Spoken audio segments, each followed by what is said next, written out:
ବାତ ଏହି ଆଲୋଚନାକୁ ସ୍ୱାଗତ। ଆଜି ଆମେ ଆଧୁନିକ ଭାରତର ଇତିହାସର ଏକ ବଡ଼ ପରିସରକୁ ଦେଖିବା।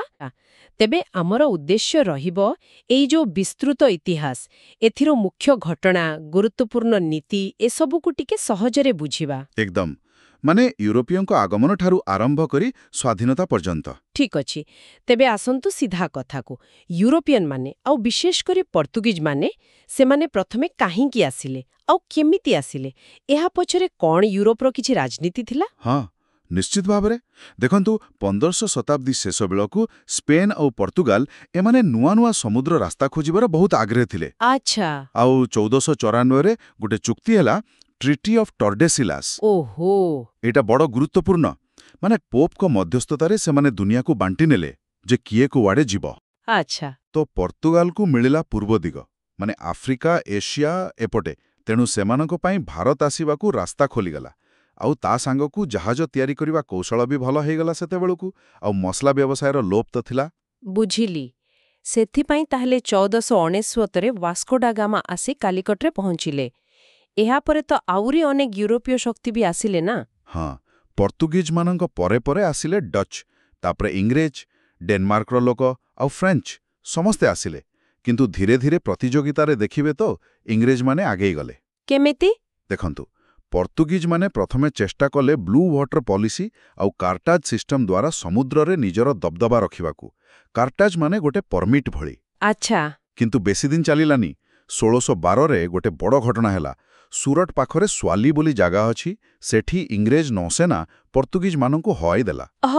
ତେବେ ସେଇଠୁ ଆରମ୍ଭ ହେଲା ଇଂରେଜଙ୍କର ପ୍ରଭାବ। ଏକଦମ। ଏଇଟା ବହୁତ ବଡ଼ ବିଜୟ ଥିଲା। ଆଉ ଏହା ପରେ ପରେ ହିଁ ସେମାନେ ସୁରଟରେ ନିଜର ପ୍ରଥମ ସ୍ଥାୟୀ କାରଖାନା ବସାଇଲେ। ତାମାନେ ସେମାନେ ଖାଲି ବେପାର ପାଇଁ ନୁହେଁ, ଏମିତି ସୈନ୍ୟ ଶକ୍ତି ଦେଖାଇବା ବି ଆରମ୍ଭ କରିଦେଲେ। ନିଶ୍ଚୟ। ଆଉ ତାପରେ ଗୋଟିଏ ପରେ ଗୋଟିଏ ପ୍ରତିଦ୍ୱନ୍ଦ୍ୱୀଙ୍କୁ ସେମାନେ ସାଇଡ୍ କଲେ। ଯେମିତି 1759ରେ ବ୍ୟାଟଲ ଅଫ୍ ଚିନସୁରା। ଚିନସୁରା? ହଁ, ସେଥିରେ ଡଚ୍ମାନଙ୍କ ହରାଇଲେ। ତାପରେ ଭାରତରେ ଡଚ୍ମାନଙ୍କ କାମ ପ୍ରାୟ ସରିଗଲା। କିନ୍ତୁ ସବୁଠୁ ବଡ଼ ପ୍ରତିଦ୍ୱନ୍ଦ୍ୱୀ ଥିଲେ ଫରାସୀମାନେ। ଆଉ ସେମାନଙ୍କ ସହ ହେଲା କର୍ଣ୍ଣାଟକ ଯୁଦ୍ଧ ନା? ହଁ, 3ଟା ଯୁଦ୍ଧ ହେଲା। ଆଙ୍ଗ୍ଲୋ ଫରେଞ୍ଚ ଯୁଦ୍ଧ ବା କର୍ଣ୍ଣାଟକ ଯୁଦ୍ଧ କୁହନ୍ତି। କଥାଟା ହେଲା, ୟୁରୋପରେ ଯେତେବେଳେ ଇଂଲଣ୍ଡ ଆଉ ଫ୍ରାନ୍ସ ଭିତରେ ଲଢ଼ାଇ ହେଉଥିଲା, ତାର ପ୍ରଭାବ ଏଠି ଭାରତରେ ବି ପଡ଼ୁଥିଲା। ମାନେ ଏଠି ସେମାନେ କ'ଣ କରୁଥିଲେ ନା, ଯୋଉ ସ୍ଥାନୀୟ ରାଜା ନବାବ ଥିଲେ, ତାଙ୍କ ଭିତରେ ଯୋଉ ଗାଦି ପାଇଁ ଲଢ଼ାଇ ହେଉଥିଲା, ସେଥିରେ ମାନେ ଗୋଟେ ଗୋଟେ ପଟ ନେଇଯାଉଥିଲେ ନିଜର ଫାଇଦା ପାଇଁ। ବୁଝିଲି। ତୃତୀୟ କର୍ଣ୍ଣାଟକ ଯୁଦ୍ଧ ଭିତରେ ଗୋଟେ ଯୁଦ୍ଧ ହେଲା 1760ରେ ବ୍ୟାଟଲ ଅଫ୍ ୱାଣ୍ଡିୱାଶ। ଏଇଟା ବହୁତ ନିର୍ଣ୍ଣାୟକ ଥିଲା। ସେଥିରେ କ'ଣ ହେଲା? ସେଥିରେ ବ୍ରିଟିଶ ସେନାପତି ଥିଲେ ସର୍ ଆୟରକୁଟ। ସେ ଫରାସୀ ସେନାପତି କାଉଣ୍ଟ ଦେ ଲାଲିଙ୍କୁ ପୁରା ହରାଇ ଦେଲେ। ବାସ୍ ସେଇଠୁ ଭାରତରେ ଫରାସୀମାନଙ୍କର ରାଜନୈତିକ ଖେଳ ପ୍ରାୟ ଶେଷ। ସେମାନେ ଖାଲି କିଛି ବ୍ୟାପାର କୋଠିରେ ରହିଗଲେ। ତାହେଲେ ୟୁରୋପିୟନ ପ୍ରତିଦ୍ୱନ୍ଦ୍ୱୀଙ୍କୁ ହଟେଇ ସାରିଲା ପରେ ବ୍ରିଟିଶ ଇଷ୍ଟ ଇଣ୍ଡିଆ କମ୍ପାନୀ ଏବେ ଭାରତୀୟ ଶକ୍ତିଙ୍କ ଆଡ଼କୁ ମୁହାଇଲା ଆଉ ଆରମ୍ଭ କଲା ବଙ୍ଗାଳରୁ। ହଁ, ବଙ୍ଗଳା ତ ସେତେବେଳେ ସବୁଠୁ ପଇସାବାଳା ପ୍ରଦେଶ ଥିଲା। ଆଉ 1717ରେ ମୋଗଲ ବାଦଶାହ ଫରୁଖସିୟର ସେ ବ୍ରିଟିଶମାନଙ୍କୁ ଗୋଟେ ଗୋଲ୍ଡେନ ଫରମାନ ଦେଇଥିଲେ। ଗୋଲ୍ଡେନ ଫରମାନ? ହଁ, ମାନେ ଗୋଟେ ସୁବର୍ଣ୍ଣ ଆଦେଶ। ସେଥିରେ ତାଙ୍କୁ ବଙ୍ଗାଳରେ ବହୁତ କମ୍ ଟ୍ୟାକ୍ସ ଦେଇ ବ୍ୟାପାର କରିବାକୁ ଅନୁମତି ମିଳିଲା। ଆଉ ନିଜର ପାସ୍, ଯାହାକୁ ଦସ୍ତକ କହୁଥିଲେ, ସେଇଟା ଜାରି କରିବାର ଅଧିକାର ବି ମିଳିଲା। କିନ୍ତୁ ଏ ଦସ୍ତକର ଅପବ୍ୟବହାର ହିଁ ପରେ ଗଣ୍ଡଗୋଳର କାରଣ ହେଲା, ନୁହେଁ କି? ଯେତେବେଳେ ସିରାଜୁଦ୍ଦୌଲା ନବାବ ଥିଲେ। ଏକଦମ ଠିକ୍ କହିଲେ। କମ୍ପାନୀର ଲୋକମାନେ କ'ଣ କଲେ ନା, ସେ ଦସ୍ତକକୁ ନିଜର ପର୍ସନାଲ ବ୍ୟାପାର ପାଇଁ ବି ବ୍ୟବହାର କଲେ। ଫଳରେ ନବାବଙ୍କ ଟଙ୍କା କ୍ଷତି ହେଲା। ଆଚ୍ଛା।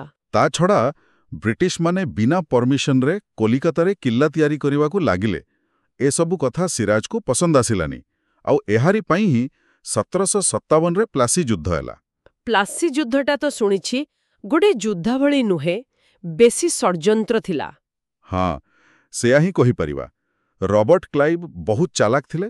ସେ ସିରାଜଙ୍କ ସେନାପତି ମୀର ଜାଫର ତାଙ୍କର ନବାବ ହେବାର ଲୋଭ ଦେଖେଇ ନିଜ ଆଡ଼କୁ ନେଇ ଆସିଲେ। ଓହୋ। ତ ଯୁଦ୍ଧବେଳେ ମୀର ଜାଫରଙ୍କ ସୈନ୍ୟ ଲଢ଼ିଲେନି, ଚୁପ୍ ରହିଲେ। ତେଣୁ ବ୍ରିଟିଶମାନେ ବହୁତ ସହଜରେ ଜିତିଗଲେ। ଏଇଠୁ ଭାରତରେ ବ୍ରିଟିଶ ରାଜନୈତିକ କ୍ଷମତାର ମୂଳଦୁଆ ପଡ଼ିଲା। ମୀର ଜାଫର ଖାଲି ନାଁକୁ ନବାବ ହେଲେ। କିନ୍ତୁ ଏହା ପରେ ଯୋଉ 1764ରେ ବକ୍ସର ଯୁଦ୍ଧ ହେଲା, ସେଇଟା ବେଶୀ ନିର୍ଣ୍ଣାୟକ ଥିଲା ବୋଲି କୁହନ୍ତି। ହଁ, କାରଣ ଦେଖନ୍ତୁ, ପ୍ଲାସି ଥିଲା ଗୋଟେ ଧୋକା, କିନ୍ତୁ ବକ୍ସର ଗୋଟେ ପ୍ରକୃତ ଲଢ଼େଇ ଥିଲା। ଆଉ ଏଥିରେ ବ୍ରିଟିଶମାନେ ଖାଲି ବଙ୍ଗଳାର ପୂର୍ବ ନବାବ ମୀର କାସିମକୁ ନୁହେଁ, ଆଉ କାହାକୁ? ସେତେବେଳର ଅୟୋଧ୍ୟାର ନବାବ ସୁଜାଉଦ୍ ଦୌଲା ଆଉ ଦିଲ୍ଲୀର ମୁଗଲ ବାଦଶାହ ଶାହ ଆଲମ ଦ୍ୱିତୀୟ ଏ 3 ଜଣଙ୍କ ମିଳିତ ସେନାକୁ ହରେଇଲେ। ବାପରେ, 3 ଜଣଙ୍କୁ ଏକା ସାଙ୍ଗରେ? ଏଇଟା ପ୍ରମାଣ କରିଦେଲା ଯେ ବ୍ରିଟିଶ ସେନା କେତେ ଶକ୍ତିଶାଳୀ। ଏଇ ଯୁଦ୍ଧ ପରେ 1765ରେ ଆହ୍ଲାବାଦ ଚୁକ୍ତି ହେଲା ନା? ତାର ଫଳ କ'ଣ ହେଲା? ଏଇ ଚୁକ୍ତିଟା ବହୁତ ଗୁରୁତ୍ୱପୂର୍ଣ୍ଣ। ଏହାଦ୍ୱାରା କମ୍ପାନୀକୁ ମୋଗଲ ବାଦଶାହଙ୍କଠୁ ବଙ୍ଗଳା, ବିହାର ଆଉ ଓଡ଼ିଶାର ଦିୱାନୀ ମିଳିଗଲା। ଦିୱାନୀ ମାନେ? ଦିୱାନୀ ମାନେ ହେଲା ରାଜସ୍ୱ ଆଦାୟ କରିବାର ଅଧିକାର, ମାନେ ଟ୍ୟାକ୍ସ କଲେକ୍ସନ। କିନ୍ତୁ ପ୍ରଶାସନ ଆଉ ଆଇନ ଶୃଙ୍ଖଳା ଦାୟିତ୍ୱ, ଯାହାକୁ ନିଜାମତ କୁହାଯାଉଥିଲା, ସେଇଟା ରହିଲା ନବାବଙ୍କ ହାତରେ। ତାମାନେ କ୍ଷମତା 2 ଭାଗ ହେଇଗଲା। ହଁ, ସେଥିପାଇଁ ଏହାକୁ ଦ୍ୱୈତ ଶାସନ କୁହନ୍ତି। କିନ୍ତୁ ପ୍ରକୃତ କ୍ଷମତା ତ ଆସିଗଲା କମ୍ପାନୀ ହାତକୁ, କାରଣ ପଇସା ଯାହା ପାଖରେ, କ୍ଷମତା ତା ପାଖରେ। ଏହା ଫଳରେ ବଙ୍ଗାଳରେ ଭୀଷଣ ଲୁଟ୍ ଆଉ ଶୋଷଣ ହେଲା। ଶେଷରେ 1772ରେ ଯାଇ ୱାରେନ୍ ହେଷ୍ଟିଙ୍ଗସ୍ ଏହି ବ୍ୟବସ୍ଥାକୁ ବନ୍ଦ କଲେ। ଆଚ୍ଛା, ତେବେ ବଙ୍ଗଳା ପରେ ବ୍ରିଟିଶମାନଙ୍କର ନଜର ପଡ଼ିଲା ଦକ୍ଷିଣ ଆଉ ପଶ୍ଚିମ ଭାରତ ଉପରେ। ମହୀଶୂର ସହିତ କେମିତି ଥିଲା ତାଙ୍କର ସଂଘର୍ଷ? ମହୀଶୂରରେ ସେତେବେଳେ ହାଇଦର ଅଲି ଆଉ ତାଙ୍କ ପୁଅ ଟିପୁ ସୁଲତାନ ଥିଲେ। ବହୁତ ବୀର ଥିଲେ ଦୁହେଁ। ବ୍ରିଟିଶମାନଙ୍କୁ କଡ଼ା ଟକ୍କର ଦେଇଥିଲେ। ହଁ, ଶୁଣିଛି। 4ଟା ଯୁଦ୍ଧ ହେଲା ଆଙ୍ଗ୍ଲୋ ମହୀଶୂର ଯୁଦ୍ଧ। ପ୍ରଥମ 2ଟାରେ ତ ମହୀଶୂର ନିଜ ଜାଗାରେ ଠିକ୍ ଥିଲା। କିନ୍ତୁ ତୃତୀୟ ଯୁଦ୍ଧରେ 1790 ଆଉ 92ରେ ଟିପୁ ହାରିଗଲେ। ତାଙ୍କୁ ସେରିଙ୍ଗାପଟ୍ଟନମ ଚୁକ୍ତି କରିବାକୁ ପଡ଼ିଲା। ବହୁତ ଜାଗା ଆଉ ପଇସା ଦେବାକୁ ପଡ଼ିଲା। ଓହୋ। ଆଉ ଶେଷରେ ଚତୁର୍ଥ ଯୁଦ୍ଧରେ 1769ରେ ଟିପୁ ସୁଲତାନ ଲଢ଼େଇ ଲଢ଼େଇ ମରିଗଲେ। ତାପରେ ମହୀଶୂର ଗଲା ବ୍ରିଟିଶଙ୍କ ହାତକୁ। ଆଉ ମରାଠାମାନଙ୍କ ସହିତ? ସେମାନେ ବି ତ ବହୁତ ଶକ୍ତିଶାଳୀ ଥିଲେ ସେତେବେଳେ। ଥିଲେ। 18ଶ ଶତାବ୍ଦୀରେ ମରାଠାମାନେ ପ୍ରାୟ ପୁରା ଭାରତରେ ନିଜର ପ୍ରଭାବ ବିସ୍ତାର କରିଥିଲେ। କିନ୍ତୁ 1761ରେ ଗୋଟେ ବଡ଼ ଘଟଣା ହେଲା। କ'ଣ? ତୃତୀୟ ପାଣିପତ ଯୁଦ୍ଧ।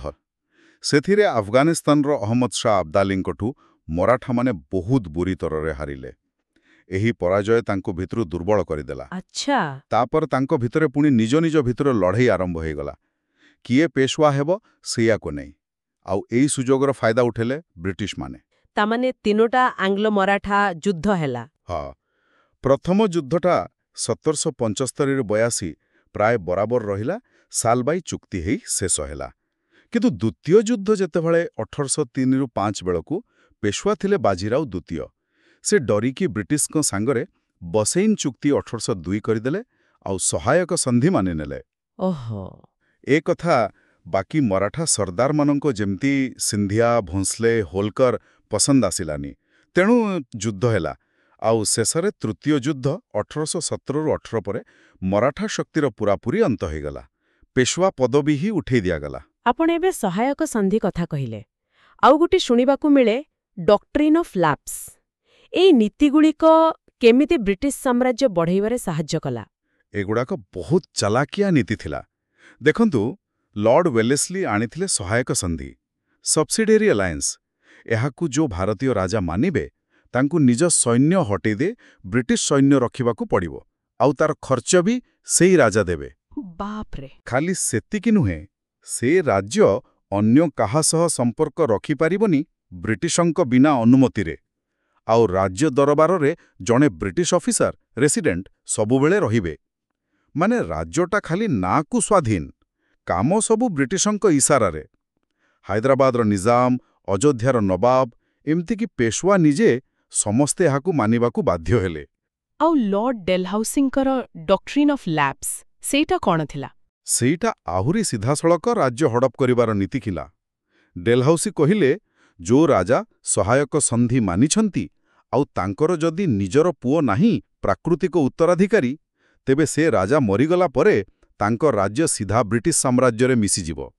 ପୋଷ୍ୟପୁତ୍ର ନେଇପାରିବେନି? ନା, ଆମର ଯୋଉ ପୋଷ୍ୟପୁତ୍ର ନେବାର ପରମ୍ପରା ଥିଲା, ତାକୁ ସେ ମାନିଲେନି।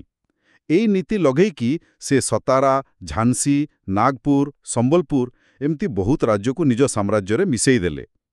ଏଇ ଯୋଉ ନୀତି ସବୁ ଥିଲା, ଏଗୁଡ଼ାକ ଲୋକଙ୍କ ମନରେ ଭୀଷଣ ରାଗ ଆଉ ଅସନ୍ତୋଷ ଭରି ଦେଇଥିଲା। ତାହେଲେ ଏଇ ଅସନ୍ତୋଷଟା ହିଁ 1857ର ମହାବିଦ୍ରୋହର ମୁଖ୍ୟ କାରଣ ଥିଲା କହିବ? ହଁ, ଏଇଟା ଗୋଟେ ବହୁତ ବଡ଼ କାରଣ ଥିଲା। ତା ସାଙ୍ଗରେ କମ୍ପାନୀର ଯୋଉ ଲୁଟପାଟ ବାଲା ଜମିଜମା ଟ୍ୟାକ୍ସ ନୀତି ଥିଲା, ଯେମିତି ସ୍ଥାୟୀ ବନ୍ଦୋବସ୍ତ, ରୋୟତୱାଡ଼ି, ମହଲୱାଡ଼ି, ଲୋକଙ୍କ ଧର୍ମ ଆଉ ସାମାଜିକ ପ୍ରଥାରେ ସେମାନେ ଯେଉଁ ହାତ ପୁରାଉଥିଲେ ଆଉ ସିପାହୀମାନଙ୍କୁ ସାଙ୍ଗରେ ଯେଉଁ ଭେଦଭାବ କରୁଥିଲେ, ଏସବୁ ମିଶିକି ବାରୁଦ ଗଦା ହେଇଯାଇଥିଲା। ଆଉ ସେ ଚର୍ବିଲଗା ବନ୍ଧୁକଗୁଳି କଥାଟା? ହଁ, ସେଇ ଚର୍ବିବାଲା କାର୍ଟ୍ରିଜ କଥାଟା ଖାଲି ଗୋଟେ ନିଆଁ ଖୁଣ୍ଟା ଭଳି କାମ କଲା। ସେଇଠୁ ବିସ୍ଫୋରଣ ହେଲା। 1857 ବିଦ୍ରୋହ ତ ବହୁତ ବଡ଼ ଆକାରରେ ହେଇଥିଲା, କିନ୍ତୁ ଶେଷରେ ତ ଦବିଗଲା। କାହିଁକି ସଫଳ ହେଲାନି? ଦେଖନ୍ତୁ, ତାର ବି କାରଣ ଅଛି। ଗୋଟେ ତ ହେଲା, ଏଇଟା ପୁରା ଭାରତରେ ହେଲାନି। ଯେମିତି ଦକ୍ଷିଣ ଭାରତ, ପଞ୍ଜାବ ଏସବୁ ଜାଗା ପ୍ରାୟ ଏଥିରୁ ଦୂରେଇ ରହିଲେ। ଆଚ୍ଛା। ଆଉ ଯେଉଁମାନେ ଲଢ଼ୁଥିଲେ ତାଙ୍କ ଭିତରେ କୌଣସି ମିଳିତ ଯୋଜନା ନଥିଲା କି ଜଣେ କେହି ମୁଖ୍ୟ ନେତା ନଥିଲେ ଯେ ସମସ୍ତେ ତାଙ୍କ କଥା ମାନିବେ। ସମସ୍ତଙ୍କ ଉଦ୍ଦେଶ୍ୟ ବି ଅଲଗା ଅଲଗା ଥିଲା। କିଏ ନିଜ ରାଜ୍ୟ ଫେରି ପାଇବାକୁ ଲଢ଼ୁଥିଲା, ତ କିଏ ଜମିଦାରୀ ପାଇଁ। ଅନ୍ୟପଟେ ବ୍ରିଟିଶମାନେ ବେଶୀ ସଂଗଠିତ ଥିଲେ, ତାଙ୍କ ପାଖରେ ଭଲ ଅସ୍ତ୍ର, ଭଲ ଯୋଗାଯୋଗ ବ୍ୟବସ୍ଥା ଥିଲା। କିନ୍ତୁ ଏ ବିଦ୍ରୋହର ପ୍ରଭାବ ତ ବହୁତ ଦୂରଗାମୀ ହେଲା। ନିଶ୍ଚିତ ଭାବରେ। ସବୁଠୁ ବଡ଼ କଥା ହେଲା, ଭାରତରେ ଇଷ୍ଟ ଇଣ୍ଡିଆ କମ୍ପାନୀର ଶାସନ ସରିଗଲା। ଓ ହଁ, ଏହାପରେ ଭାରତର ଶାସନ ସିଧାସଳଖ ବ୍ରିଟେନ୍ର ରାଣୀ ବ୍ରିଟିଶ କ୍ରାଉନ୍ଙ୍କ ହାତକୁ ଚାଲିଗଲା। 1858ରେ ଗୋଟେ ଆଇନ ଆସିଲା, ଗଭର୍ଣ୍ଣର ଅଫ୍ ଇଣ୍ଡିଆ ଆକ୍ଟ। ସେହି ଅନୁସାରେ ଏସବୁ ହେଲା। ଗଭର୍ଣ୍ଣର ଜେନେରାଲଙ୍କ ପଦବୀ ବଦଳି ଭାଇସରାୟ ହେଲା, ଆଉ ଲଣ୍ଡନରେ ଭାରତ ପାଇଁ ଜଣେ ମନ୍ତ୍ରୀ ସେକ୍ରେଟାରୀ ଅଫ୍ ଷ୍ଟେଟ୍ ନିଯୁକ୍ତ ହେଲେ। ସେନାରେ ବି ବହୁତ ପରିବର୍ତ୍ତନ ହେଲା। ଇଂରେଜ ସୈନିକଙ୍କ ସଂଖ୍ୟା ବଢ଼ାଗଲା। ଏଇଟା ଗୋଟେ ଯୁଗର ଶେଷ ଆଉ ଗୋଟେ ନୂଆ ଯୁଗର ଆରମ୍ଭ ଭଳି ଥିଲା। ତାହେଲେ 1857 ପରେ ଭାରତର ରାଜନୀତିରେ କିଭଳି ପରିବର୍ତ୍ତନ ଦେଖାଗଲା? ଜାତୀୟତାବାଦ କେମିତି ବଢ଼ିଲା? 1857 ପରେ ଯେଉଁ ପାଠ ପଢ଼ିଥିବା ମଧ୍ୟବିତ୍ତ ଶ୍ରେଣୀ ଥିଲେ, ତାଙ୍କ ଭିତରେ ରାଜନୀତିକ ସଚେତନତା ବହୁତ ବଢ଼ିଲା। ଛୋଟ ଛୋଟ ଅନେକ ଆଞ୍ଚଳିକ ସଂଗଠନ ତିଆରି ହେଲା, କିନ୍ତୁ ଗୋଟେ ପୁରା ଦେଶ ପାଇଁ ସଂଗଠନର ଅଭାବ ଅନୁଭବ କରାଯାଉଥିଲା। ଆଉ ସେହି ପରିସ୍ଥିତିରେ ହିଁ 1888ରେ ଜନ୍ମ ନେଲା ଭାରତୀୟ ଜାତୀୟ କଂଗ୍ରେସ। କଂଗ୍ରେସ ତିଆରିରେ ତ ଜଣେ ଇଂରେଜ ଅଫିସର A.O. ହ୍ୟୁମଙ୍କର ହାତ ଥିଲା। ଏ କଥାକୁ ନେଇକି କିଛି ଅଲଗା ମତ ବି ଅଛି ନା? ହଁ, ଅଛି। କିଛି ଲୋକ କୁହନ୍ତି ଯେ ଲୋକଙ୍କ ଭିତରେ ଯେଉଁ ଅସନ୍ତୋଷ ବଢ଼ୁଥିଲା, ତାକୁ ଗୋଟେ ନିରାପଦ ବାଟ ଦେବା ପାଇଁ, ମାନେ ଗୋଟେ ସେଫ୍ଟି ଭାଲ୍ଭ ଭଳି ବ୍ୟବହାର କରିବା ପାଇଁ ବ୍ରିଟିଶମାନେ ନିଜେ ହ୍ୟୁମକୁ ଲଗେଇ କଂଗ୍ରେସ ତିଆରି କରାଇଥିଲେ। ଆଚ୍ଛା। ଆଉ କିଛି ଲୋକ କହନ୍ତି, ନା, ଭାରତୀୟ ନେତାମାନେ ହିଁ ଚାଲାକି କରି ହ୍ୟୁମକୁ ଆଗରେ ରଖିଲେ, ଯେମିତି ସରକାର ସିଧା ତାଙ୍କ ଉପରେ କାର୍ଯ୍ୟାନୁଷ୍ଠାନ ନ ନେବେ। ମାନେ ହ୍ୟୁମ ଗୋଟେ ଲାଇଟନିଂ କଣ୍ଡକ୍ଟର ଭଳି କାମ କଲେ। କାରଣ ଯାହା ବି ହଉ, କଂଗ୍ରେସ ଖୁବ୍ ଶୀଘ୍ର ଭାରତୀୟ ଜାତୀୟତା ଆନ୍ଦୋଳନର ମୁଖ୍ୟ ସଂଗଠନ ହେଇଗଲା। ତେବେ ଆରମ୍ଭରୁ କଂଗ୍ରେସ କେମିତି କାମ କରୁଥିଲା? ଆରମ୍ଭରୁ ଯେଉଁ ନେତାମାନେ ଥିଲେ, ତାଙ୍କୁ କୁହାଯାଏ ନରମପନ୍ଥୀ, ମଡରେଟ୍ସ। ସେମାନେ ବ୍ରିଟିଶ ଶାସନ ବିରୁଦ୍ଧରେ ନଥିଲେ। ସେମାନେ ଭାବୁଥିଲେ ଯେ ଯଦି ଆମେ ଠିକ୍ ଭାବରେ ଦରଖାସ୍ତ କରିବା, ନିବେଦନ କରିବା, ତେବେ ସରକାର ଆମ କଥା ଶୁଣିବେ ଆଉ କିଛି ସୁଧାର କରିବେ। ଆଚ୍ଛା। ଦାଦାଭାଇ ନାରୋଜୀଙ୍କ ଭଳି ନେତାମାନେ ଡ୍ରେନ୍ ଅଫ୍ ୱେଲ୍ଥ ଥିଓରି ଦେଇ ଦେଖେଇଲେ କେମିତି ବ୍ରିଟିଶମାନେ ଭାରତରୁ ଧନସମ୍ପତ୍ତି ନେଇଯାଉଛନ୍ତି। ଏଇଟା ଗୋଟେ ବଡ଼ କାମ ଥିଲା ସେତେବେଳେ। କିନ୍ତୁ ପରେ ତ ଆଉ ଗୋଟେ ଗୋଷ୍ଠୀ ଆସିଲା, ଚରମପନ୍ଥୀ ଏକ୍ସଟ୍ରିମିଷ୍ଟସ୍। 1905ରେ ଯେଉଁ ବଙ୍ଗଭଙ୍ଗ ହେଲା, ସେଇଟା ଏଥିରେ କିଛି ଭୂମିକା ନେଇଥିଲା କି? ନିଶ୍ଚୟ। 1905ରେ ତତ୍କାଳୀନ ଭାଇସରୟ ଲର୍ଡ କର୍ଜନ ଗୋଟେ ବଡ଼ ନିଷ୍ପତ୍ତି ନେଲେ। ବଙ୍ଗାଳକୁ ଦିଭାଗ କରିଦେଲେ, ପୂର୍ବବଙ୍ଗ ଆଉ ପଶ୍ଚିମବଙ୍ଗ। କହିଲେ କି ପ୍ରଶାସନ ପାଇଁ ସୁବିଧା ହେବ। କିନ୍ତୁ ପ୍ରକୃତ କାରଣ କ'ଣ ଥିଲା? ପ୍ରକୃତ କାରଣ ଥିଲା ବଙ୍ଗାଳରେ ଯେଉଁ ଜାତୀୟତାବାଦ ବଢ଼ୁଥିଲା, ତାକୁ ଭାଙ୍ଗିବା ଆଉ ହିନ୍ଦୁ ମୁସଲମାନଙ୍କ ଭିତରେ ଗୋଟେ ପାଚେରୀ ତିଆରି କରିବା। ଏହାର ବିରୋଧରେ ପୁରା ଦେଶରେ, ବିଶେଷ କରି ବଙ୍ଗାଳରେ ସ୍ୱଦେଶୀ ଆନ୍ଦୋଳନ ଆରମ୍ଭ ହୋଇଗଲା। ଏ ସ୍ୱଦେଶୀ ଆନ୍ଦୋଳନରେ ମୁଖ୍ୟତଃ କ'ଣ କରାଯାଉଥିଲା? ମୁଖ୍ୟ କଥା ଥିଲା ବିଦେଶୀ ଜିନିଷ, ବିଶେଷ କରି ବିଲାତି କପଡ଼ାକୁ ବୟକଟ୍ କରିବା, ପୋଡ଼ିଦେବା ଆଉ ନିଜ ଦେଶରେ ତିଆରି ଜିନିଷ ବ୍ୟବହାର କରିବା। ତା ସହିତ ନିଜ ଦେଶର ସ୍କୁଲ, କଲେଜେସ୍ ଖୋଲିବା, ନିଜ ଶିଳ୍ପକୁ ବଢ଼ାଇବା। ଏହି ସମୟରେ କଂଗ୍ରେସ ଭିତରେ ଆଉ ଗୋଟେ ଗୋଷ୍ଠୀ ଶକ୍ତିଶାଳୀ ହେଲେ। ସେ ଚରମପନ୍ଥୀମାନେ? ହଁ, ଯେମିତି ଆର୍ ବାଲପାଲ, ଲାଲା ଲାଜପତ ରାୟ, ବାଲ ଗଙ୍ଗାଧର ତିଲକ, ବିପିନ ଚନ୍ଦ୍ର ପାଲ। ସେମାନେ କହିଲେ, ଖାଲି ଦରଖାସ୍ତ କଲେ ହବନି, ଆମକୁ ଆହୁରି କଡ଼ା ପଦକ୍ଷେପ ନେବାକୁ ପଡ଼ିବ। ଆମକୁ ସ୍ୱରାଜ ଦରକାର, ନିଜ ଶାସନ। ଆଉ ଏ ଯେଉଁ ଦୁଇ ଗୋଷ୍ଠୀ ଭିତରେ ମତଭେଦ ହେଲା, ସେଥିପାଇଁ 1907ରେ ସୁରତରେ କଂଗ୍ରେସ ଭାଙ୍ଗିଗଲା। ହଁ, ସୁରଟ ଅଧିବେଶନରେ କଥାବର ପୁରା ବିଗିଡ଼ିଗଲା। ନରମପନ୍ଥୀ ଆଉ ଚର୍ମପନ୍ଥୀ ଅଲଗା ହେଇଗଲେ। ଚର୍ମପନ୍ଥୀମାନଙ୍କୁ କଂଗ୍ରେସରୁ ବାହାର କରିଦିଆଗଲା। ଆଉ ଠିକ୍ ତାର ଆଗବର୍ଷ 1906ରେ ଢାକାରେ ମୁସଲିମ ଲିଗ୍ ତିଆରି ହେଇଥିଲା। ସେମାନେ କହୁଥିଲେ, ଆମେ ମୁସଲମାନଙ୍କ ସ୍ୱାର୍ଥ ପାଇଁ କାମ କରିବୁ। ଏହି ସମୟରେ ବ୍ରିଟିଶ ସରକାର 1909ରେ ମର୍ଲେ ମିଣ୍ଟୋ ସଂସ୍କାର ଆଣିଲେ। ସେଥିରେ ସବୁଠୁ ବେଶୀ ବିବାଦ କୋଉ କଥାକୁ ନେଇ ହେଲା? ସବୁଠୁ ବଡ଼ ଆଉ ଖରାପ କଥା ଥିଲା, ସେଥିରେ ମୁସଲମାନମାନଙ୍କ ପାଇଁ ପୃଥକ୍ ନିର୍ବାଚକ ମଣ୍ଡଳୀ ସେପାରେଟ୍ ଇଲେକ୍ଟୋରେଟ୍ ବ୍ୟବସ୍ଥା କରାଗଲା। ମାନେ ମାନେ କିଛି ନିର୍ବାଚନ ମଣ୍ଡଳୀରେ କେବଳ ମୁସଲମାନ ପ୍ରାର୍ଥୀ ଠିଆ ହେବେ ଆଉ କେବଳ ମୁସଲମାନ ଭୋଟର ହିଁ ଭୋଟ ଦେବେ। ଏଇଟା ଭାରତର ରାଜନୀତିରେ ସାମ୍ପ୍ରଦାୟିକତାର ବିଷ ଭଳି କାମ କଲା, ଯାହାର ଫଳ ପରେ ବହୁତ ଖରାପ ହେଲା। ତେବେ 1911ରେ ଯାଇକି ବଙ୍ଗଭଙ୍ଗକୁ ରଦ୍ଦ କରାଗଲା ଆଉ ରାଜଧାନୀ ବି କଲିକତାରୁ ଦିଲ୍ଲୀକୁ ନିଆଗଲା। ଏହାପରେ ତ ଆସିଲା ଗାନ୍ଧୀ ଯୁଗ। 1915ରେ ଗାନ୍ଧିଜୀ ଦକ୍ଷିଣ ଆଫ୍ରିକାରୁ ଫେରିଲେ। ସେ ଭାରତ ରାଜନୀତିରେ କେମିତି ପଶିଲେ? ଗାନ୍ଧିଜୀ ପ୍ରଥମେ ତାଙ୍କର ଯିଏ ରାଜନୈତିକ ଗୁରୁ ଥିଲେ, ଗୋପାଳକୃଷ୍ଣ ଗୋଖଲେ, ତାଙ୍କ କଥା ମାନି ପୁରା ଭାରତ ବୁଲିଲେ। ଦେଶର ଅବସ୍ଥା କ'ଣ ନିଜେ ଦେଖିଲେ। ଆଚ୍ଛା। ତାପରେ ସେ 3ଟା ଛୋଟ ଛୋଟ ସ୍ଥାନୀୟ ଆନ୍ଦୋଳନରେ ଭାଗ ନେଲେ ଆଉ ସେଥିରେ ସଫଳ ବି ହେଲେ। ପ୍ରଥମେ ବିହାରର ଚମ୍ପାରଣରେ 1917ରେ ସେ ଯେ ନୀଳ ଚାଷୀଙ୍କ ସମସ୍ୟା ଥିଲା। ହଁ, ଶୁଣିଛି। ତାପରେ 1918ରେ ଅହମ୍ମଦାବାଦରେ ମିଲ୍ ମାଲିକ ଆଉ ଶ୍ରମିକଙ୍କ ଭିତରେ ବିବାଦ ଥିଲା। ଆଉ ସେଇ 1918ରେ ହିଁ ଗୁଜରାଟର ଖେଡ଼ା ଜିଲ୍ଲାରେ ଚାଷୀଙ୍କ ଫସଲ ଖରାପ ହେଇଯାଇଥିଲା, କିନ୍ତୁ ସରକାର ଟ୍ୟାକ୍ସ ଛାଡ଼ୁନଥିଲେ। ଏଇ 3ଟା ଜାଗାରେ ଗାନ୍ଧିଜୀଙ୍କ ସତ୍ୟାଗ୍ରହ ସଫଳ ହେଲା ଆଉ ଲୋକେ ତାଙ୍କୁ ଜାଣିଲେ। ଏହାପରେ ତ ସରକାର ସେ ରାଉଲାଟ୍ ଆକ୍ଟ ଆଣିଲେ ଆଉ ତା ବିରୋଧରେ ଗାନ୍ଧିଜୀ ପୁରା ଦେଶରେ ସତ୍ୟାଗ୍ରହ ଡାକରା ଦେଲେ। 1919ର ରାଉଲାଟ୍ ଆକ୍ଟକୁ ତ କଳା ଆଇନ କୁହାଗଲା, କାରଣ ସେଥିରେ ସରକାରଙ୍କୁ ପାୱାର ମିଳିଗଲା ଯେ ସେମାନେ ବିନା କାରଣରେ, ବିନା ମୋକଦ୍ଦମାରେ ଯାହାକୁ ଚାହିଁବେ ଗିରଫ କରିପାରିବେ। ବାପ୍ରେ। ଏହାର ବିରୁଦ୍ଧରେ ଗାନ୍ଧିଜୀ ସତ୍ୟାଗ୍ରହ ଆରମ୍ଭ କଲେ ଆଉ ସେହି ସମୟରେ ହିଁ ସେହି ଭୟଙ୍କର ଘଟଣା ଘଟିଲା। ଏପ୍ରିଲ 13, 1919, ଅମୃତସରର ଜାଲିଆନାୱାଲା ବାଗ। ହଁ। ସେଠି ଶାନ୍ତିରେ ସଭା କରୁଥିବା ହଜାର ହଜାର ନିରୀହ ଲୋକଙ୍କ ଉପରେ ଜେନେରାଲ ଡାୟାର ଆଖିବୁଜା ଗୁଳି ଚଲେଇଲେ। ବହୁତ ଲୋକ ମଲେ। ପୁରା ଦେଶ ସ୍ତବ୍ଧ ହେଇଗଲା। ଏଇ ଘଟଣା ପରେ ହିଁ 1920ରେ ଅସହଯୋଗ ଆନ୍ଦୋଳନ ଆରମ୍ଭ ହେଲା ନା? ହଁ, ରାଉଲାଟ୍ ଆକ୍ଟ, ଜାଲିଆନାୱାଲା ବାଗ ଆଉ ଗୋଟେ କାରଣ ଥିଲା ଖିଲାଫତ ପ୍ରସଙ୍ଗ। ପ୍ରଥମ ବିଶ୍ୱଯୁଦ୍ଧ ପରେ ତୁର୍କୀର ଯିଏ ଖଲିଫା ଥିଲେ ତାଙ୍କ ସହ ବ୍ରିଟିଶମାନେ ଭଲ ବ୍ୟବହାର କରୁନଥିଲେ। ଏହାକୁ ନେଇ ଭାରତର ମୁସଲମାନମାନେ ବି ବହୁତ ରାଗିଥିଲେ। ଗାନ୍ଧିଜୀ ଏହି ସବୁ କାରଣକୁ ମିଶେଇ ଅସହଯୋଗ ଆନ୍ଦୋଳନ ଆରମ୍ଭ କଲେ। ଏଥିରେ କ'ଣ କ'ଣ କରାଗଲା? ବହୁତ କିଛି। ସରକାରୀ ପଦବୀ ଛାଡ଼ିବା, ସ୍କୁଲ କଲେଜ ବର୍ଜନ କରିବା, କୋର୍ଟ କଚେରୀ ନ ଯିବା, ବିଦେଶୀ ଜିନିଷ ନ କିଣିବା, ବିଶେଷ କରି ବିଲାତି ଲୁଗା ପୋଡ଼ିଦେବା। ଏଇଟା ଗୋଟେ ବହୁତ ବଡ଼ ଆନ୍ଦୋଳନ ହେଲା। ଲକ୍ଷ ଲକ୍ଷ ଲୋକ ଏଥିରେ ଭାଗ ନେଲେ। କିନ୍ତୁ ଚୌରୀ ଚୌରା ଘଟଣା ପରେ ଗାନ୍ଧିଜୀ ହଠାତ୍ ଏହାକୁ ବନ୍ଦ କରିଦେଲେ। ହଁ, 1922 ଫେବୃଆରୀ ମାସରେ ଉତ୍ତରପ୍ରଦେଶରୁ ଚୌରୀ ଚୌରା ବୋଲି ଜାଗାରେ କିଛି ଉତ୍ତ୍ୟକ୍ତ ଲୋକ ଗୋଟେ ପୋଲିସ ଥାନାରେ ନିଆଁ ଲଗାଇଦେଲେ। କେତେଜଣ ପୋଲିସବାଲା ଜୀବନ୍ତ ପୋଡ଼ି ହୋଇ ମରିଗଲେ। ଗାନ୍ଧିଜୀ ତ ଅହିଂସାର ପୂଜାରୀ ଥିଲେ। ଏ ହିଂସା ଦେଖି ସେ କହିଲେ, ଲୋକମାନେ ଏବେ ବି ସତ୍ୟାଗ୍ରହ ପାଇଁ ପ୍ରସ୍ତୁତ ନାହାନ୍ତି। ସେ ଆନ୍ଦୋଳନ ବନ୍ଦ କରିଦେଲେ। ଏହାକୁ ନେଇ ତ କଂଗ୍ରେସ ଭିତରେ ବି ମତଭେଦ ହେଲା ନିଶ୍ଚୟ। ହଁ, ବହୁତ ହେଲା।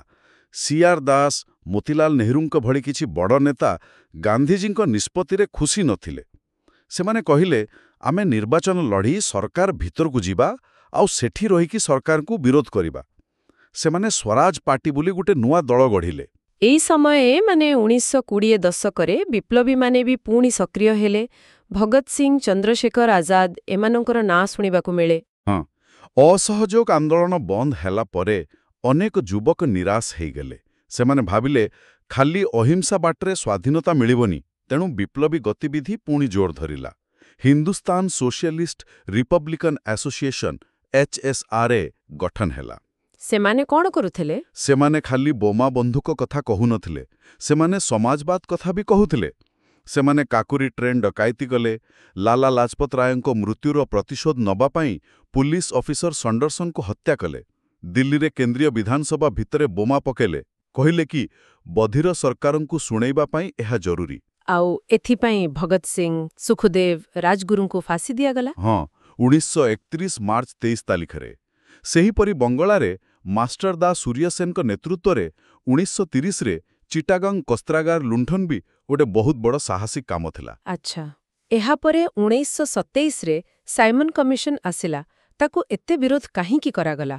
ସିଧା କଥା, ସେ କମିଶନ ଆସିଥିଲା ଭାରତ ପାଇଁ ନୂଆ ଶାସନ ସଂସ୍କାର ବିଷୟରେ ରିପୋର୍ଟ ଦେବାକୁ।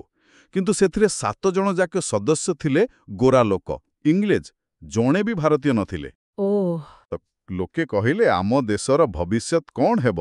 ସେ କଥା ଖାଲି ଗୋରା ଲୋକେ ବସି ଠିକ୍ କରିବେ ଏଇଟା ତ ଅପମାନ। ସେଥିପାଇଁ ସାରା ଦେଶରେ ସାଇମନ୍ ଗୋ ବ୍ୟାକ୍, ସାଇମନ୍ ଫିରି ଯାଅ ନାରା ଲାଗିଲା। ଏହାର ଜବାବରେ ଭାରତୀୟ ନେତାମାନେ ନେହେରୁ ରିପୋର୍ଟ ତିଆରି କଲେ, କିନ୍ତୁ ସେଥିରେ ବି ସମସ୍ତେ ଏକମତ ହେଲେନି। ହଁ, ମୋତିଲାଲ ନେହେରୁଙ୍କ ଅଧ୍ୟକ୍ଷତାରେ ଗୋଟେ କମିଟି ବସିଲା। ସେମାନେ ଗୋଟେ ରିପୋର୍ଟ ଦେଲେ 1928। ସେଥିରେ ଡୋମିନିୟନ୍ ଷ୍ଟାଟସ୍ ଦାବି କରାଗଲା, ମାନେ ବ୍ରିଟିଶ ସାମ୍ରାଜ୍ୟ ଭିତରେ ରହିକି ସ୍ୱାୟତ୍ତ ଶାସନ। କିନ୍ତୁ କଂଗ୍ରେସ ଭିତରେ ଯୋଉ ଯୁବକ ନେତା ଥିଲେ, ଯେମିତି ଜବାହରଲାଲ ନେହେରୁ, ସୁଭାଷ ବୋଷ, ସେମାନେ କହିଲେ ନା, ଆମକୁ ଡୋମିନିୟନ୍ ନୁହେଁ, ପୁରା ସ୍ୱାଧୀନତା ଦରକାର, ପୂର୍ଣ୍ଣ ସ୍ୱରାଜ। ଆଉ ମୁସଲିମ ଲିଗ୍ ବି ଏ ରିପୋର୍ଟକୁ ମାନିଲାନି। ଜିନ୍ନା ତାଙ୍କର 14 ଦଫା ଦାବି ରଖିଲେ। ତାହେଲେ ଏହି ପରିସ୍ଥିତିରେ 1929ରେ ଲାହୋର କଂଗ୍ରେସ ଅଧିବେଶନ ହେଲା। ଏକଦମ। ସେଇଠି ଜବାହରଲାଲ ନେହେରୁ ସଭାପତି ଥିଲେ, ଆଉ ସେଠି ପ୍ରସ୍ତାବ ପାସ୍ ହେଲା ଯେ କଂଗ୍ରେସର ଲକ୍ଷ୍ୟ ହେଉଛି ପୂର୍ଣ୍ଣ ସ୍ୱରାଜ, ସମ୍ପୂର୍ଣ୍ଣ ସ୍ୱାଧୀନତା। ଆଉ ଏହା ପରେ ଆରମ୍ଭ ହେଲା ଆଇନ ଅମାନ୍ୟ ଆନ୍ଦୋଳନ। ହଁ, 1930 ମସିହାରେ ଗାନ୍ଧିଜୀ ପ୍ରଥମେ ଭାଇସରାୟ ଇରୱିନଙ୍କୁ 11 ଦଫା ଦାବି ଜଣାଇଲେ। ସେ ନ ମାନିବାରୁ ମାର୍ଚ୍ଚ 12 ତାରିଖରେ ସାବରମତୀ ଆଶ୍ରମରୁ ନିଜର 78 ଜଣ ସାଥୀଙ୍କୁ ନେଇ ଦାଣ୍ଡି ଅଭିମୁଖେ ଯାତ୍ରା ଆରମ୍ଭ କଲେ। ଲୁଣ ମାରିବା ପାଇଁ? ହଁ, ଏପ୍ରିଲ 6 ତାରିଖରେ ଦାଣ୍ଡି ପହଞ୍ଚି ସମୁଦ୍ର ପାଣିରୁ ଲୁଣ ମାରି ବ୍ରିଟିଶ ଲୁଣ ଆଇନ ଭାଙ୍ଗିଲେ। ଏଇଠୁ ଆଇନ ଅମାନ୍ୟ ଆନ୍ଦୋଳନ ପୁରା ଦେଶରେ ବ୍ୟାପିଗଲା। ଲୋକେ ଟ୍ୟାକ୍ସ ଦେବା ବନ୍ଦ କଲେ, ଜଙ୍ଗଲ ଆଇନ ମାନିଲେନି, ବିଦେଶୀ ଜିନିଷ ବର୍ଜନ କଲେ। ବହୁତ ବଡ଼ ଆନ୍ଦୋଳନ ଥିଲା ଏଇଟା ବି। ଏହି ସମୟରେ ଲଣ୍ଡନରେ ଗୋଲ ଟେବୁଲ ବୈଠକ ବି ହେଉଥିଲା ନା? ହଁ, 3ଟା ହେଇଥିଲା। ଭାରତର ଭବିଷ୍ୟତ ସମ୍ବିଧାନ ବିଷୟରେ ଆଲୋଚନା ପାଇଁ। କଂଗ୍ରେସ ପ୍ରଥମ ବୈଠକକୁ ଗଲାନି। ତାପରେ ଗାନ୍ଧିଜୀ ଆଉ ଭାଇସରାୟ ଇରୱିନଙ୍କ ଭିତରେ ଗୋଟେ ଚୁକ୍ତି ହେଲା 1931। ତାପରେ ଗାନ୍ଧିଜୀ ଦ୍ୱିତୀୟ ବୈଠକକୁ ଗଲେ। କିନ୍ତୁ ସେଠି କିଛି ଲାଭ ହେଲାନି ବୋଧେ? ନା, ବିଶେଷ କରି ଯୋଉ ସଂଖ୍ୟାଲଘୁ ସମ୍ପ୍ରଦାୟଙ୍କ ପାଇଁ ଅଲଗା ପ୍ରତିନିଧିତ୍ୱ କଥା ଉଠିଲା, ସେଥିରେ କିଛି ସମାଧାନ ହେଇପାରିଲାନି। ଗାନ୍ଧିଜୀ ଖାଲି ହାତରେ ଫେରିଲେ। ଆଉ ତାପରେ ବ୍ରିଟିଶ ପ୍ରଧାନମନ୍ତ୍ରୀ ରାମସେ ମ୍ୟାକ୍ଡୋନାଲ୍ଡ ସାମ୍ପ୍ରଦାୟିକ ପୁରସ୍କାର, କମ୍ୟୁନାଲ ଆୱାର୍ଡ ଘୋଷଣା କଲେ। ସେଥିରେ ଦଳିତମାନଙ୍କ ପାଇଁ ବି ପୃଥକ ନିର୍ବାଚକ ମଣ୍ଡଳୀ ଦିଆଗଲା।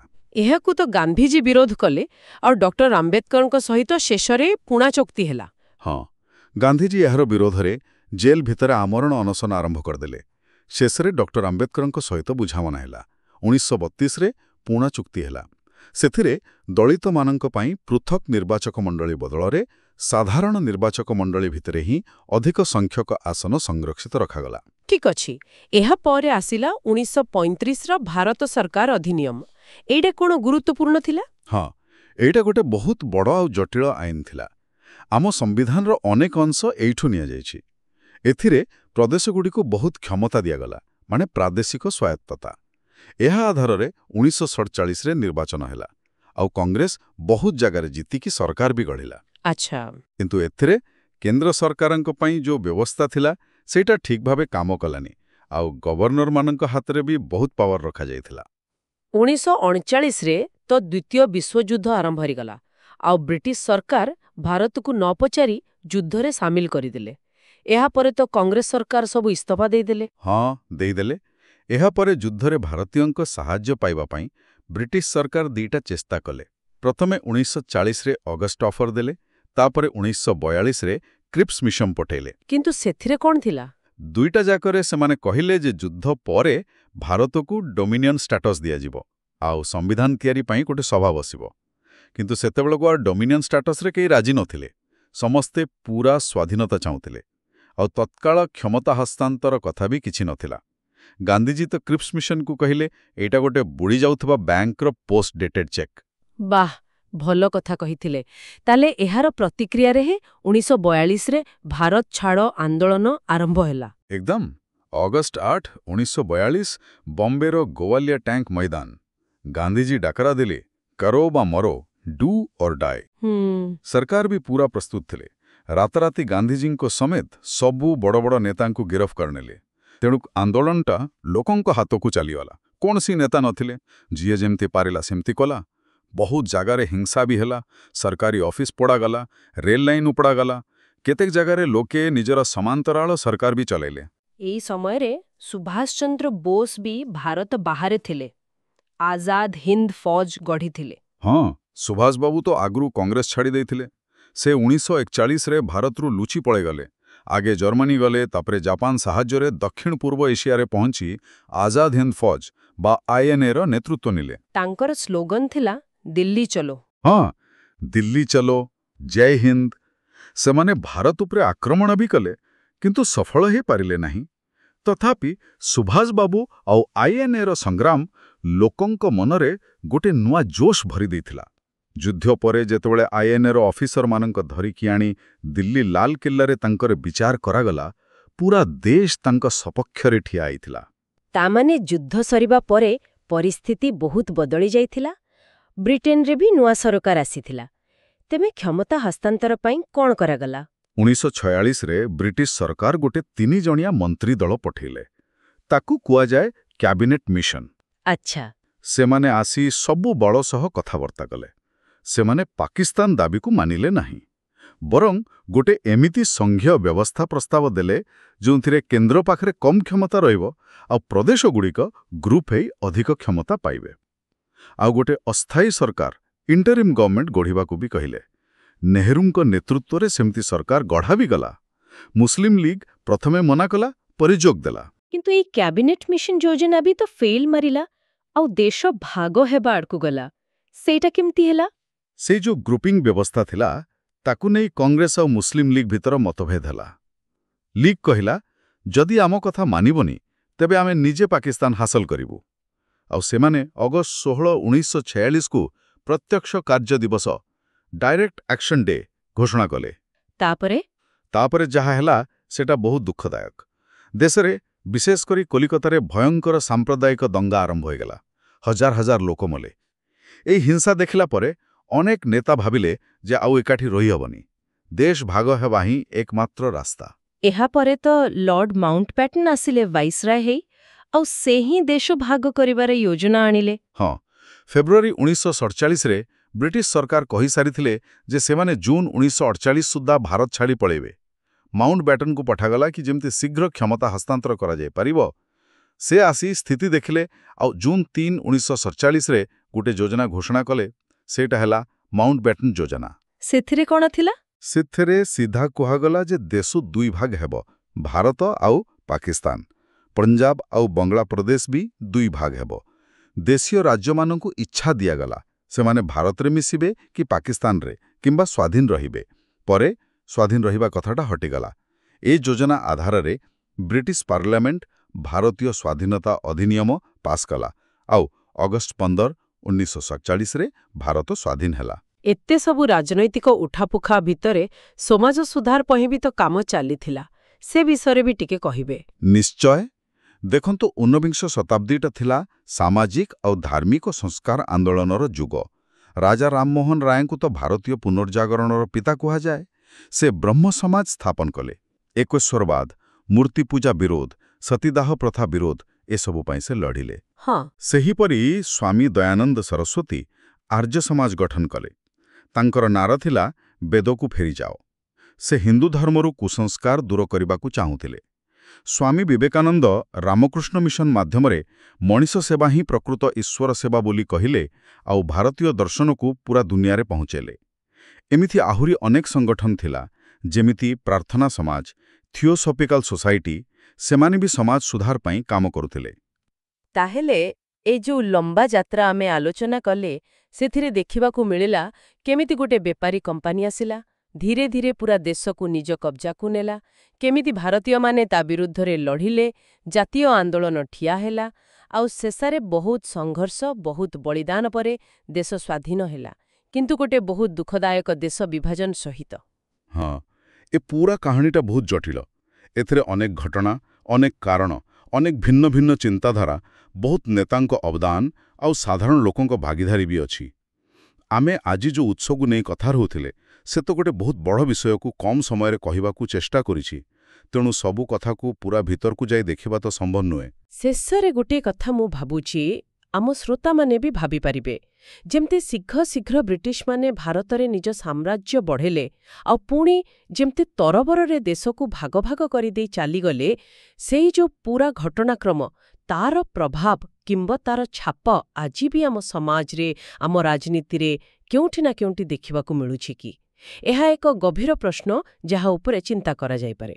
ଏହି ଐତିହାସିକ ଅନୁଶୀଳନରେ ଆମ ସହିତ ଯୋଡ଼ି ହୋଇଥିବାରୁ ଆପଣ ସମସ୍ତଙ୍କୁ ବହୁତ ବହୁତ ଧନ୍ୟବାଦ।